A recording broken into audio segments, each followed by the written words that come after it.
National Fishermen and Pacific Marine Expo are proud supporters of the Galley Stories podcast, as we make similar efforts to highlight the people and topics that define commercial fishing.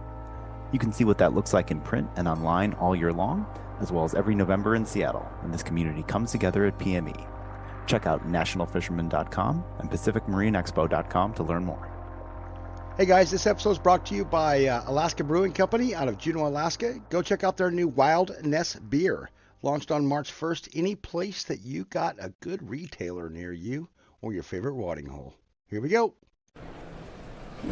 Hello, welcome again to another installment of Galley Stories, Stories of Bering Sea and Beyond. I am your host, Mark Kaler, and we are still coming from you out of the Pacific Marine Expo and National Fishermen. Again, thank them for the spot that they've allotted me to get these stories and capture our maritime oral history. So today we've got the Deckboss, Ian Vincent, with us. How are you doing today, Ian? Doing great. Thanks so much for having me on, Mark. Yeah, appreciate it. You've been a long-time listener, so you know exactly what you're in store for here. A long-time listener, yeah. Okay, so where were you born, what year, and what was your introduction to the commercial fishing industry? Yeah, I was born in 1990 here in Mukilteo, Washington. I was introduced into fishing through my uncle, Tim Vincent. I believe it was Christmas dinner one year, just kind of asked if I wanted to come up and fish Bristol Bay with him for a summer. Kind of jumped at the opportunity.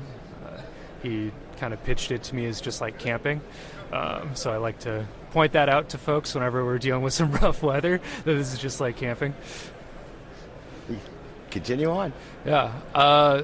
So it started when I was going to Western. So it was kind of just the perfect summer college kid job. Just lined up with the school schedule and found a way to continue to make Bristol Bay just a part of my life and keep coming back. Past 10 years I've been working in schools, actually a social worker and therapist outside of the Bay. So it's kind of my little unique niche. So your fishing career is primarily all in the Bay? Yep. Yeah. I've only fished the Bay. Wanted to tap into some other fisheries when I was younger. Mental health world just kind of kept pulling me back for the other 10 months out of the year, and the two industries just complement each other so well. Well, there's mental health. Oh yeah, everywhere. Yeah. Mm-hmm. And sometimes you find it hiding on a boat. Oh yeah, absolutely. So, when you first went up with Tim, because Tim's a very well-known, respected fisherman in our industry, and especially in Bristol Bay, which I think only in Bristol Bay actually for Tim, but very, very well respected. What did he have you doing? What was your introduction to camp? Yeah, Tim's an interesting guy to fish for. There's no job that he won't have you do. It was funny. One of our old crew was over at the house last night. We were having dinner, and he was kind of telling my folks and laughing. He was like, Tim's the only guy in King Salmon that'll have you wash his truck every day, and the whole thing's vacuumed out. So, my first year up in the Bay was definitely kind of the grunt guy, just doing like all the odd jobs and stuff, and even after working for him for 15 years, still kind of finding myself do a little bit more of that. But now it's pretty nice, like feeling as we're kind of on the same rhythm, can kind of just get new guys on and get them coached up and up to speed pretty quick. And Tim's definitely a grinder, so we'll get a new guy showing up on the plane and he'll throw him on the boat, and we're out at sea like within 15 minutes. So can kind of go either way. He's not a dock guy. No, not at all. It's hard to catch them fish at the dock. Yeah, exactly. Yeah. Is his boat as meticulous? Absolutely, yeah. Everything's in order, has its right place. I think that mindset definitely runs in the family. Well, he's a marine surveyor. Yeah. Right? So he definitely has crawled around enough boats that he knows what he's looking at. Yeah, knows what he's looking at.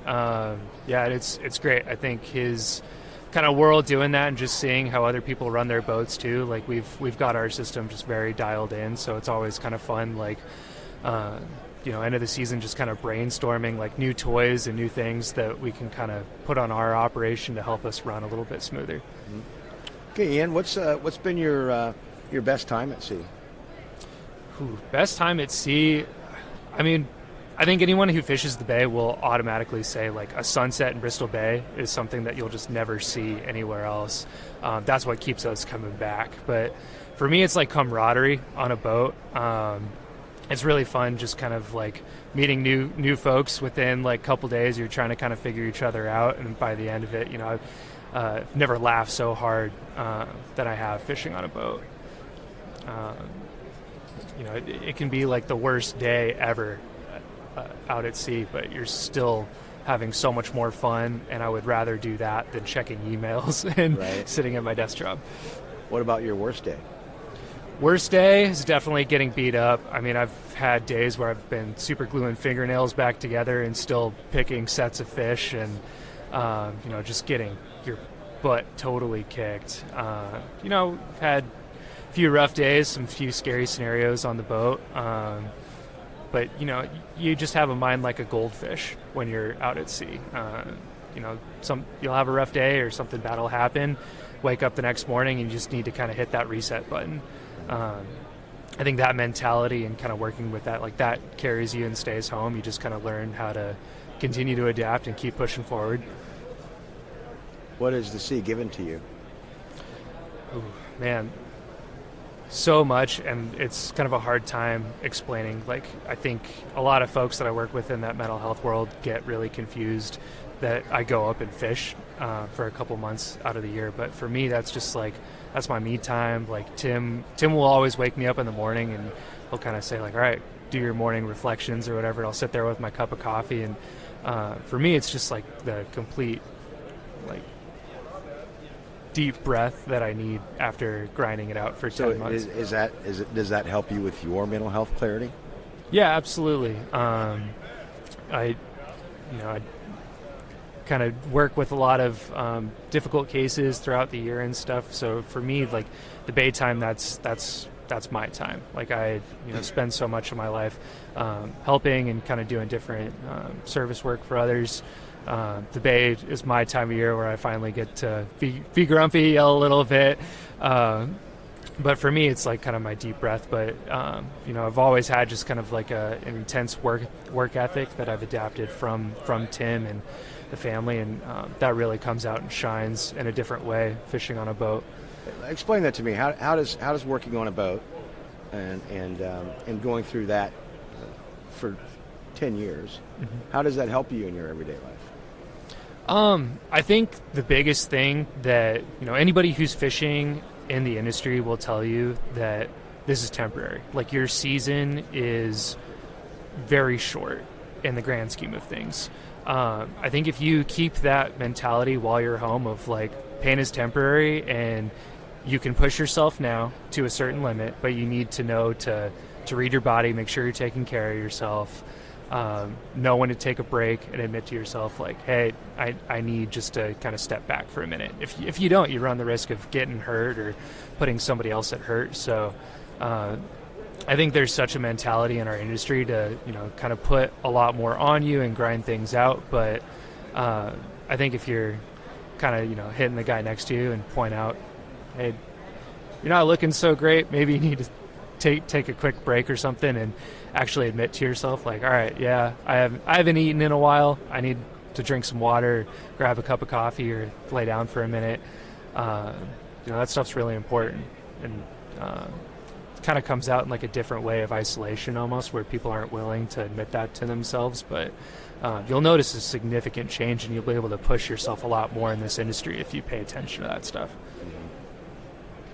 Yeah, and I can see, obviously spending that time doing that grind, it helps with every part of life. Yeah, absolutely. I'm a Vincent. I'm a big grinder.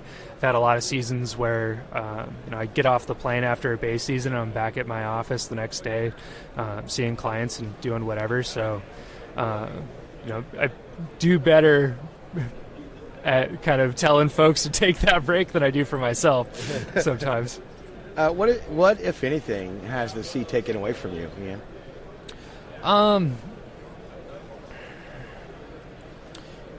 I think I would think about that a lot more when I was younger, and kind of starting out in the industry. It was like, oh, I'm not home. I'm missing out on things. I think, have, like, when you're in a relationship too, your partner always wants more time at home with you and stuff. But after being out at sea and doing this for so long, you kind of learn to just make that season fit in with the other 10 months of your life. I think a lot of folks really struggle with that. I think it's hard to kind of find a way to make fishing, especially if you're only doing one fishery like Bristol Bay, kind of fit that other 10 months out of the year. Like, I'm a millennial. It's hard to find employers who are okay with you taking 2 months out of the season to step away, go get a secondary income. A lot of other industries don't take too kindly to that. So I think for me, that's always been the biggest struggle, is finding something that'll allow me to give that the full season and then jump back into it, whatever. And I talk with a lot of folks that are in the industry, and they run into that similar challenge too. So how did you get that worked out? You just take 2 months vacation? Oh, yeah. So you're being paid while you're being paid? Yeah. Yeah. No, I had to kind of double it. But at the same time, I haven't had a vacation in like 4 or 5 years, because I was just banking all my sick and vacation time to go up and do the bay. And then this last year just opened up my own practice. So you just hang a shingle on the door that says "Gone Fishing" for 2 months? Pretty much, yeah. You kind of have to be pretty transparent. How do you prepare your clients for that? If a client isn't ready for that and they need support and need to find another therapist, like I'll work folks to find somebody who's a good fit for that. Summertime is kind of a slow time for therapists too. But I'll put clients first. Yeah, most people, it's hard to be grumpy or sad when it's sunny. Yeah, exactly. Yes. But here in the Pacific Northwest, yeah, you can get a lot of dismal days. Yeah. But we do have nice summers. Yeah, no, exactly. So this is turning out pretty short, Ian. Mm-hmm. Do you have anything you'd like to share? I think if this is an industry that you're passionate about and want to continue diving into, find a way to make it work. It's possible. Don't beat yourself up too much about it. Continue pushing on. Okay, what about advice for, because it's your industry, right?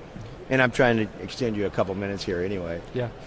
What advice or encouragement would you give for folks in our industry who may need your other industry?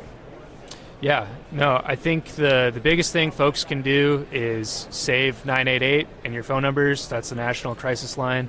You never know when you're going to need to use it. I've never even heard that.